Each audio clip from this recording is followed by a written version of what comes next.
ಕೋಶಲ್ ಕನ್ನಡ ವೀಕ್ಷಿಸುತ್ತಿರುವ ಎಲ್ಲ ಸ್ನೇಹಿತರಿಗೂ ನಮಸ್ಕಾರ. ಕೋಶಲ್ ಕನ್ನಡದ ಮತ್ತೊಂದು ವಿಡಿಯೋಗೆ ಸ್ವಾಗತ. ಇವತ್ತಿನ ವಿಡಿಯೋದಲ್ಲಿ ನಾವು ನಿಮಗೆ ಹೈದರಾಬಾದಿನಲ್ಲಿ ಕನ್ನಡ ಸಿನಿಮಾಗಳು ಅಬ್ಬರಿಸ್ತಾ ಇದೆ. ಒಂದರ ಹಿಂದೊಂದರಂತೆ ಕನ್ನಡ ಸಿನಿಮಾಗಳು ತೆರೆಯ ಮೇಲೆ ರಾರಾಜಿಸ್ತಾ ಇದೆ. ಕಳೆದ ವಾರ ಹರಿಕತೆಯಲ್ಲ ಗಿರಿಕತೆ ಸಿನಿಮಾ ಫಿಲಂ ಬೈ ಗಿರಿ ಅನ್ನುವ ಹೆಸರಿನಲ್ಲಿ ರಿಲೀಸ್ ಆದ್ರೆ, ಈ ವಾರ 2 ಕನ್ನಡ ಸಿನಿಮಾಗಳು ಡಬ್ಬಿಂಗ್ ವರ್ಷನ್ ನಲ್ಲಿ ರಿಲೀಸ್ ಆಗಿದೆ. ಈ ಬಗ್ಗೆ ಕಳೆದ ಎಪಿಸೋಡ್ ನಲ್ಲಿ ಹೇಳಿದ್ದೆ. ಹೈದರಾಬಾದಿನ ಸಂಧ್ಯಾ 35mm ಅಲ್ಲಿ ರಕ್ಕಸಪುರಂ ಸಿನಿಮಾ ರಿಲೀಸ್ ಆಗಿರೋದು.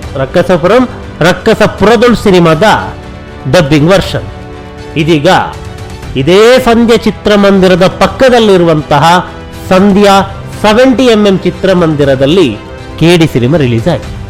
ಇತ್ತೀಚಿನ ದಿನಗಳಲ್ಲಿ ಎಲ್ಲಾ ಕನ್ನಡ ಸಿನಿಮಾಗಳಿಗೂ ಕೂಡ ಸಿಕ್ಕಿರುವಂತದ್ದು ಹೈದರಾಬಾದಿನ ಮುಖ್ಯ ಚಿತ್ರಮಂದಿರ.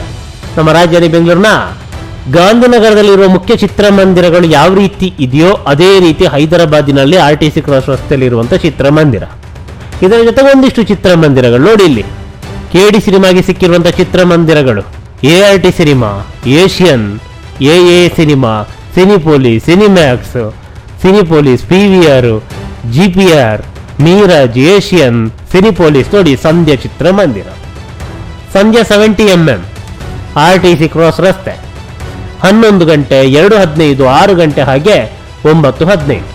ದೊಡ್ಡ ಚಿತ್ರಮಂದಿರ. ಇದರ ಪಕ್ಕದಲ್ಲಿರುವಂತಹ ಸಂಧ್ಯಾ 35mm ಅಲ್ಲಿ ಮತ್ತೊಂದು ಕನ್ನಡ ಸಿನಿಮಾ ರಕ್ಕಸಪುರದು. ಕಳೆದ ಬಾರಿ ಗಿರಿ ಸಿನಿಮಾ ತೆರೆ ಕಂಡಿದ್ದು ಸಪ್ತಗಿರಿ ಚಿತ್ರಮಂದಿರದಲ್ಲಿ. ಕೇವಲ 1-2 ಚಿತ್ರಮಂದಿರ ಅಂತಲ್ಲ, ಹೊಸ ಸಿನಿಮಾಗಳು ಯಾವ ಮಟ್ಟಕ್ಕೆ ರಿಲೀಸ್ ಆಗುತ್ತೋ ಅದೇ ಮಟ್ಟದಲ್ಲಿ ಈ ಡಬ್ಬಿಂಗ್ ವರ್ಷನ್ ಸಿನಿಮಾಗಳು ಕೂಡ ಹೈದರಾಬಾದಿನಲ್ಲಿ ರಿಲೀಸ್ ಆಗ್ತಾ ಇದೆ. ನೋಡಿ ಎಷ್ಟು ಚಿತ್ರಮಂದಿರಗಳಿವೆ ಅಂತ. ನೋಡಿ UK ಸಿನಿಮಾ 5 ಆಟ, ಮೀರಾಜ್ 2 ಆಟ, ಮೂವಿ ಟೈಮ್ 2 ಆಟ. ನೋಡಿ ಇಲ್ಲಿ ಸಿನಿವರ್ಸ್ ಮಲ್ಟಿಪ್ಲೆಕ್ಸ್ ಉಪ್ಪಳ್ ಇಲ್ಲಿ 3 ಆಟ, ಕಾಂಪ್ಲೆಕ್ಸ್ ಸಿನಿಮಾ ಇಲ್ಲಿ 2 ಆಟ. ನೋಡಿ ಭರ್ಜರಿಯಾದಂಥ ಪ್ರದರ್ಶನಗಳು, ಭರ್ಜರಿಯಾದಂಥ ಚಿತ್ರಮಂದಿರಗಳು ಸಿಕ್ಕಿವೆ. ಈ ಪೈಕಿ RTC ಕ್ರಾಸ್ ರಸ್ತೆಯ ಸಂಧ್ಯಾ ಮುಖ್ಯ ಚಿತ್ರಮಂದಿರ ಕೆಡಿ ಸಿನಿಮಾಗೆ ಪ್ರಮುಖ ಚಿತ್ರಮಂದಿರ. ನೋಡಿ ಈ ಪೈಕಿ ಏಷಿಯನ್ ಲಕ್ಷ್ಮೀಕಲಾ ಚಿತ್ರಮಂದಿರ, ಈ ಬಗ್ಗೆ ಕಳೆದ ಎಪಿಸೋಡ್ನಲ್ಲಿ ಹೇಳಿದ್ದೆ. ಇದು 3 ಚಿತ್ರಮಂದಿರ ಅಂತ, ಲಕ್ಷ್ಮೀಕಲಾ, ಚಂದ್ರಕಲಾ ಮತ್ತು ಲಲಿತಾ.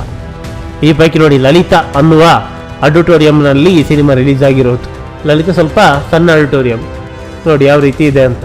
ಇದೇನಿರಲಿ, ನಮ್ಮ ಕನ್ನಡ ಸಿನಿಮಾ ಭರ್ಜರಿಯಾಗಿ ಪ್ರದರ್ಶನವನ್ನ ಕಂಡು ದಾಖಲೆ ಮೇಲೆ ದಾಖಲೆ ಬರೆದು ಹೊಸ ಇತಿಹಾಸವನ್ನು ನಿರ್ಮಿಸಲಿ ಅನ್ನೋದೇ ನಮ್ಮ ಆಶಯ. ನಮಸ್ಕಾರ.